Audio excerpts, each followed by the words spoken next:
Hello, I'm David Kernohan. The earliest reference to Tracy McMillan Cotton's game-changing coinage of roaming autodidact is from her presentation at MIT in July 2014. It is such a perfect description of the idealized online learner, effortlessly grazing learning from MOOCs, Wikipedia and sundry open courseware, whilst remaining resolutely white, male, Western and comfortably off, that it feels somehow timeless. Tracy McMillan Cotton, Catherine Cronin, Audrey Waters and many others have taken the concept as the jumping-off point to understand the world of the left behind by online learning, and have begun to tackle the huge ingrained assumptions that colour learning design, resource sharing and platform development, slowly unpicking the lazy thinking that prevents learning online being available to all, and rooting perspectives on learning inside the lived reality of learners wherever we may meet them. This is hugely important work. But what happened to all the roaming autodidacts? Well, they became Nazis. Or some of them did. Mencius Moldbug is a roaming autodidact.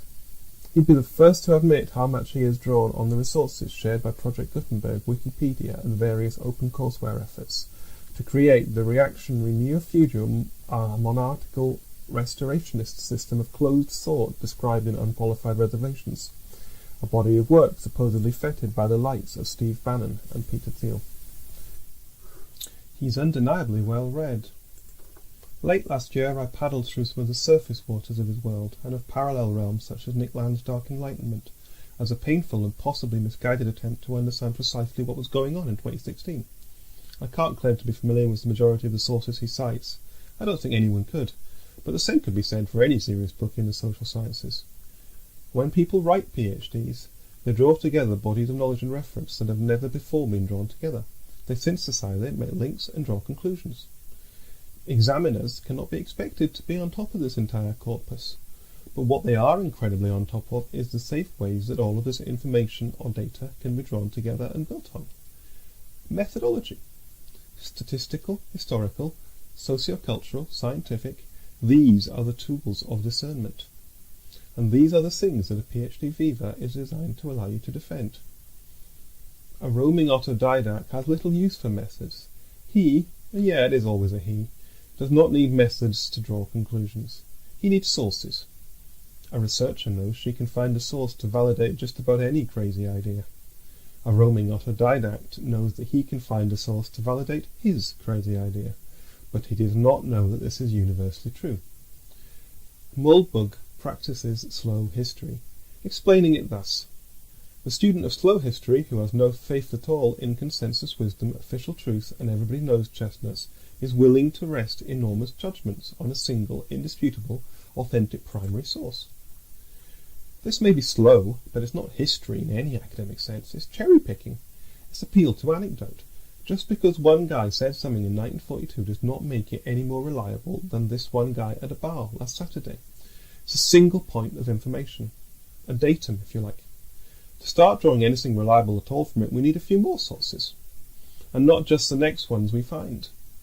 We need a strategy to find a balanced, representative sample of these sources, and then we can start doing some proper work around content's purpose and reliability. But of course, that's just academic consensus. What does academics know? Moldbug has a problem with consensus, and indeed with academics, drawing on a lay perspective of consensus being innately suspicious and an absence of substantial counter-evidence being doubly so. He makes this argument in relation to anthropogenic global warming. But there speaks a guy who doesn't hang out with academics much. The ones I know love controversy. They love being the voice speaking out against the tide. It's a great way to get keynote gigs and well-cited papers. Disagreement is the lifeblood of the only academia I recognise. Hell, I've never seen a bunch of academics agree on which pub to go to, the correct citation method for journal articles. If you want to make absolutely sure of academic argument, try attempting to enforce consensus from above. I used to work for a funding council.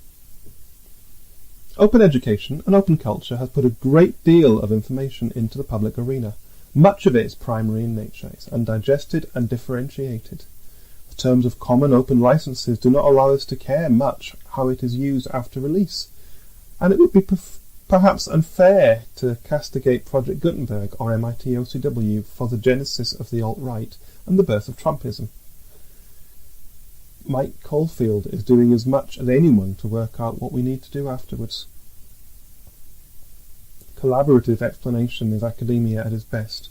It's the guts of the scientific method, where a perfectly executed rebuttal is a cause for joy as truth is further revealed. It's how humans really get stuff done, whereas the adversarial mode, election campaigns are the best example that comes to mind.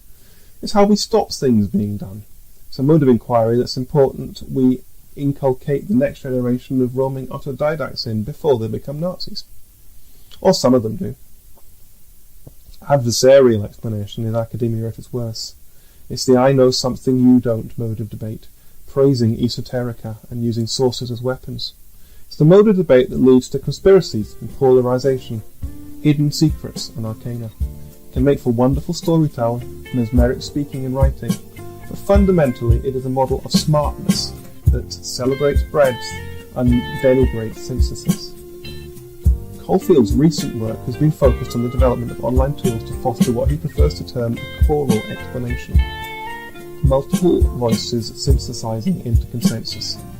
But the will is as important as the tool, and teaching roaming autodidacts the will to collaborate, corroborate, and develop as a natural everyday response to a primary source is the next great task of the open movement.